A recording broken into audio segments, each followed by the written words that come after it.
கோவை சிறுவாணி சாலை காலப்பாளையம் பகுதியில் GS tuition centre நிறுவனத்தின் புதிய கிளை துவக்க விழா நிகழ்ச்சி நடைபெற்றது. இதனை ஸ்ரீ கிருஷ்ணா ஆதித்யா கலை அறிவியல் கல்லூரியின் தமிழ் துறை பேராசிரியர் மைதிலி ரிப்பன் வெட்டி திறந்து வைத்தார். கோவை மாவட்டம் சிறுவாணி சாலை காலப்பாளையம் பகுதியில் GS டியூஷன் சென்டரின் புதிய கிளை துவங்கப்பட்டது. இந்நிகழ்ச்சிக்கு சிறப்பு விருந்தினராக ஸ்ரீ கிருஷ்ணா ஆதித்யா கலை மற்றும் அறிவியல் கல்லூரியின் தமிழ் துறை உதவி பேராசிரியர் முனைவர் மைதிலி கலந்து கொண்டு இந்த புதிய கிளையை ரிப்பன் வெட்டி திறந்து வைத்தார். தொடர்ந்து நடைபெற்ற விழாவில் GS டியூஷன் சென்டர் நிறுவனத்தின் நிறுவனர் கணேஷ் முருகன், அவரது தாய் சாந்தி, சகோதரன் மற்றும் மூத்த ஆசிரியர் சுமன்ஜி ஆகியோர் இணைந்து சிறப்பு விருந்தினரை வரவேற்று மரியாதை செய்தனர்.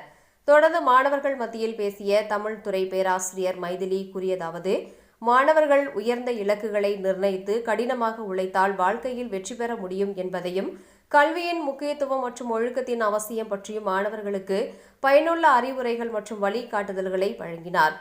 GS டியூஷன் சென்டர் ஆசிரியர்கள், பெற்றோர்கள், மாணவ மாணவியர்கள் என பலரும் கலந்து கொண்டு தங்களது அனுபவங்களையும் கருத்துக்களையும் பகிர்ந்து கொண்டனர்.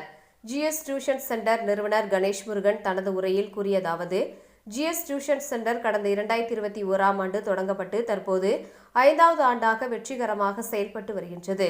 தற்போது 150க்கும் மேற்பட்ட மாணவர்கள் பல்வேறு கிளையில் கல்வி பயின்று வருகின்றனர். 2026-2027ஆம் கல்வியாண்டிற்கான சேர்க்கை தற்போது நடைபெற்று வருகின்றது. 1ஆம் வகுப்பு முதல் 12ஆம் வகுப்பு வரை CBSE, மெட்ரிகுலேஷன் மற்றும் ஸ்டேட் போர்டு பாடத்திட்டங்களுக்கும் சிறப்பு பயிற்சி வழங்கப்பட்டு வருகின்றது. காலை, மாலை மற்றும் வார இறுதி சிறப்பு வகுப்புகளும் வாராந்திர மற்றும் மாதாந்திர மதிப்பீடுகளும் இம்மையத்தில் நடைபெறுகின்றது என தெரிவித்தார்.